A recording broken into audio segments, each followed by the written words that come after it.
Good morning, park managers, and welcome back. We've got some news and we're jumping straight into the Death Diary for January 2025, and it looks like we are going to be having an exciting year for Prehistoric Kingdom, as there is tons of cool things that they have released in this little Dev Diary, and I'm so excited to talk about it.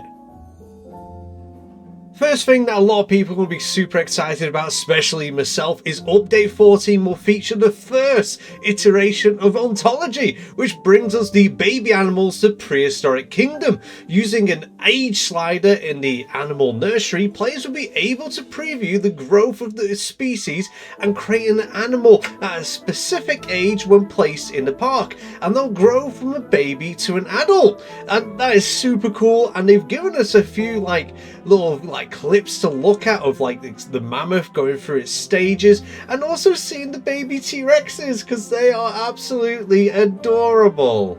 Now, I absolutely love the animation of the baby T-Rex. They go on to say to make the babies extra cute, they'll have their own locomotion to make them bouncier and more wobblier than the adults, and you can definitely see that. Just seeing the T-Rex, see that little hop, that is so cute. Now, something else that'll be coming in Update 14. Yes, Update 14, we're getting babies, and we'll also be getting a first-person view, which a lot of people have asked for, and it looks incredible. You can also make some kind of horror movie out of this. This looks so intimidating, it's unreal. Now, something I'm really looking forward to is when they talk about the future. There is so much. Now, this is mixed herds as well as different things going on with herds, which is really awesome to see. So what we're going to be getting essentially is there'll be a hierarchy, there'll be moments where they're being playful, chasing each other around, different groups, different species just kind of mingling with each other, and you can see that they are herding. And that's something I'd be really excited for, because if you are one of those people that like making nature reserves rather than zoos, it's definitely going to look absolutely amazing to see from any kind of angle, almost like a migration event in that kind of regards, and it's something I'll be looking forward to.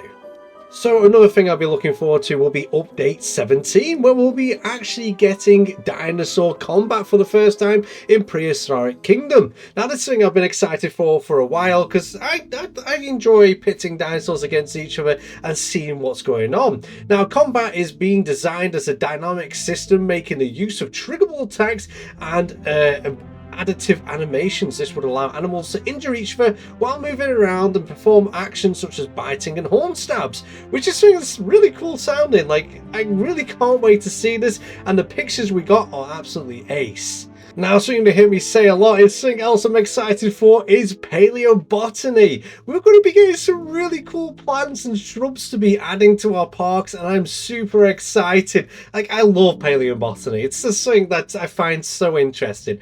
Anyways, let's read what they said.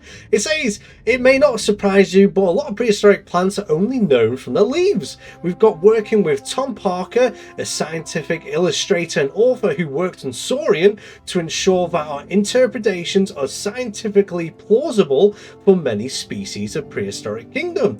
Will be the first time some of these plants have been recreated in 3D.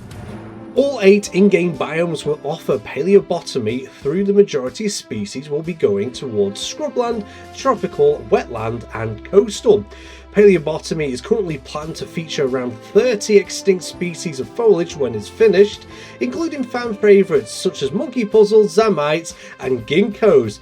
And we got some photos of those and they look incredible, and I am super excited to actually be getting this in the game, because you can go and it will, if you are making site Bs, if you want to call it that, or natural habitats and things like that, this is definitely something that's going to boost that look.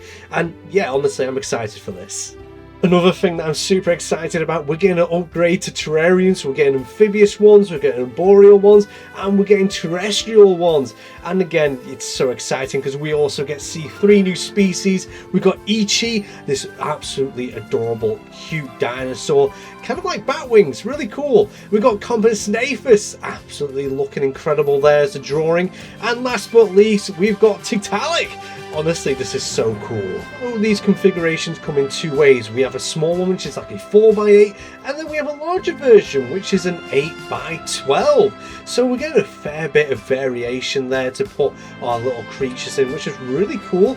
And do hope that eventually at some point we'll get to also not only add them to these like terrariums, we'll also get to add them into the open world.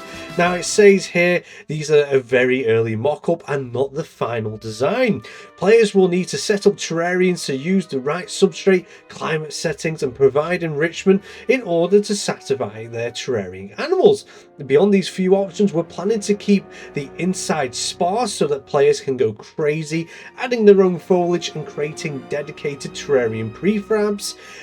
There will be a null styling for further flexible, allowing players to visually combine multiple terrariums or sink them into the ground. In terms of management, keepers will need to supply terrariums with food, clean them in order to keep your animals happy and healthy. When diseases is added, terrarium animals will get sick too. Now this is really cool and very exciting. I know you can with terrariums right now, you can get rid of the outsides and make it look natural environment, but it'd be so cool to add these critters just randomly running around your open safaris and things like that. But I could be dreaming there, and you can still sort of get that effect anyways, but it would be nice just to see them free roaming as well and be part of that environment. Now, something I wasn't expecting, flat rides. I'm not expecting it, but this is really cool that they're going to be adding them, and something that I'm quite excited for again, because it's something for your guests to do when they're not actually going to watch the animals, and some of these items will give them a really good view. Now, they do ask for any kind of suggestions, and they would love to hear them. Now, for me, something I would absolutely love, not quite a flat ride, but a boat tour. That would be ace. Imagine being on a boat tour and you've got a Spinosaurus swimming near you, and you've just got a bit of a water barrier that you've made with netting and things like that just between the boat and the Spinosaurus. But how cool would that be? That brings us to the end of the Dev Diary January 2025, but brings the start to the Prehistoric Kingdom public roadmap. And there's a few things on there that's kind of got me scratching my head and wondering what it could be.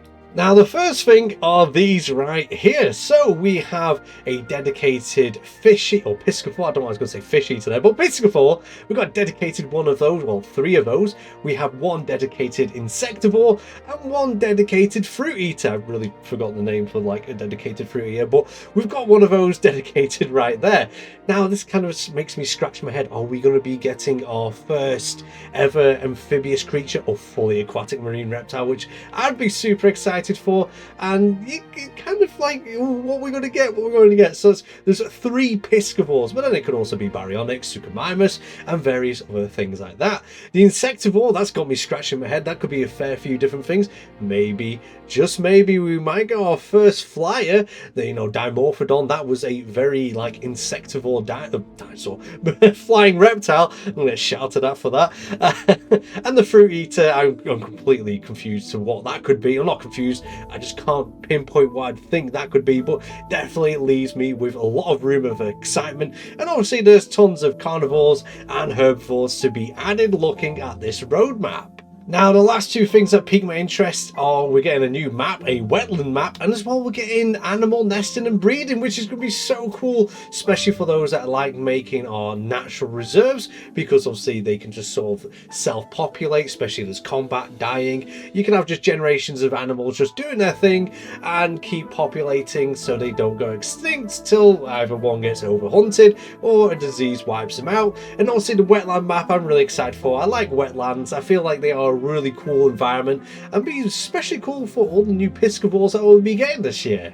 So last but least, they now have a Patreon, and you can pledge a few different prices and different packages to help towards the game being developed. So obviously the easiest one is the cheapest one is Hatchling at £2, and it's just help funding it. And then you have the Visitor, where your name will be in the credits, access to exclusive Patreon posts, and access to the different community polls and Discord Visitor Patreon role. and this is really cool. There's like loads of cool things. I won't go through them all. Obviously, the one I'm most excited for is the Ranger one, where you get all the previous rewards, so I definitely recommend looking at it. You get Prehistoric Kingdom OST and art book when volume 2 when that becomes available, full access to early test builds where you can help us test features and give early feedback, so I'd be super excited for. Full access to all future DLCs after the completion of the game, unlocks after pledging for 3 months, and Discord Ranger Patreon, Patreon, I said that right, role and access to developer channel. Now, unfortunately, I won't be able to like fork out £34 a month, but I really wish I could, mainly for that full access to early testing builds where you can help us test features and give early feedback. Now, something on the side that I do, I absolutely love testing things. I like trying to, as bad as it sounds, I like trying to break things and figure out how I can get around doing certain things, which could make the game crash or various other products crash. I don't know why I find that really exciting. It's a challenge, and the challenge I like to beat. So something like that would be super cool. So those who can fork out £34 a month, I'd be jealous because that sounds like a lot of fun. Also, you get to see all the like the sneaky bits early, which is kind of cool. But anyways, that is me for tonight. I hope you've enjoyed this as much as I have. That's everything from the Dev Diary January and the Prehistoric Public Roadmap, or the majority of it. I'd say go and check it out yourselves because it's full of information, and this was me trying to give it as brief as possible so the video wasn't too long, but you still get pretty much everything you wanted to hear that's coming to Prehistoric Kingdom. And as always, thank you for watching. Until next time, I'll see you later.